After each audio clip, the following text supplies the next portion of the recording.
Since the beginning of Season 4 of The Boys, I've told the readers that something does not feel right with the writing. It's still The Boys, which has fun and outrageous moments and a compelling story, but even the finale felt clunky, disconnected, and less energetic. Episode 8 is called Assassination Run, but Bob Singer's life being in danger was hardly something we cared about. But, regardless of my qualms with Season 4, I enjoyed the finale and everything the ending meant, including that Season 5 defying mid-credit scene. So let's break it down. Homelander exposes Victoria Neuman during election certification. Homelander is not emotionally intelligent enough to handle politics and governance, as proven by Sister Sage reveal near the end of Episode 8. As soon as the Supe sees a photo frame of Ryan and his family, he spirals even further in his rage. And so, on live TV, in front of Vice President Victoria Neuman, Homelander reveals she is a Supe. He justifies his sudden revelation to Neuman by claiming they will change the world, but he hasn't precisely thought about the process of removing those who have dirt on them. Homelander tells the Seven that they will restore order and take over the White House, but first, they need to kill a list of people who will be a problem, including poor Ashley. But the biggest plot twist is that Ashley takes Compound V, making us curious about what Supe she will be in Season 5. The boys protect President Bob Singer, not realizing the Shapeshifter Supe is one of them. The Season 4 finale has plenty on the line, including the fate of the US President,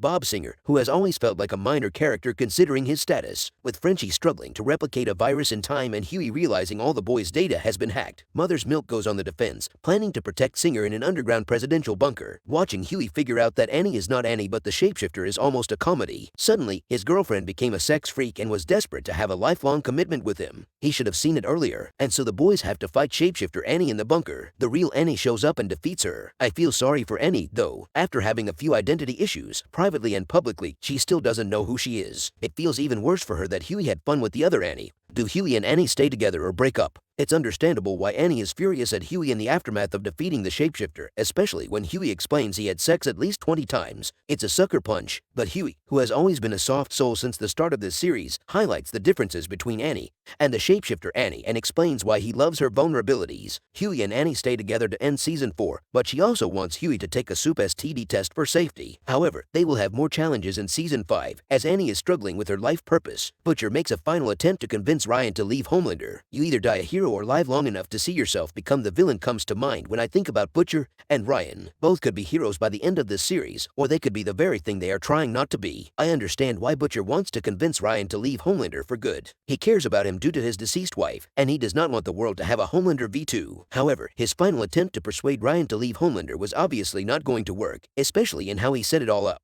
It's like the history of Homelander was not researched at all. Even Aunt Grace tries to help as Butcher lies on a hospital bed, playing Connect 4 with Ryan. Eventually, Butcher attempts to persuade Ryan one last time to leave Homelander and tells him to go into hiding with Aunt Grace, but Ryan does not want to leave. Despite his father's anger, he likes Vought. Whether that is true, it's likely that Ryan is scared of his father and knows leaving will make things worse. So Grace tries to assist in the conversation and tells Ryan the truth about Homelander, the Supe's assassination attempt on Bob Singer, Flight 37, and how he his mother. Ryan is super emotional at this stage, at a dangerous level, and he suddenly realizes he's in a CIA Supe facility designed to keep Supes inside. Ryan throws Grace against the wall, potentially killing her, and flees. Of course, Butcher and Grace's missteps with Ryan led to the end of The Boys Season 4, which will change things forever. Victoria asks the boys for help, but Butcher has different ideas. Apart from Butcher dying, we all knew he was harboring something within him, ready to be unleashed. So, none of what we see here is surprising. Butcher has failed to save Ryan, so now he must resort to desperate measures. Surprisingly, Victoria Neuman rings Hughie, explaining that she wants to resign as vice president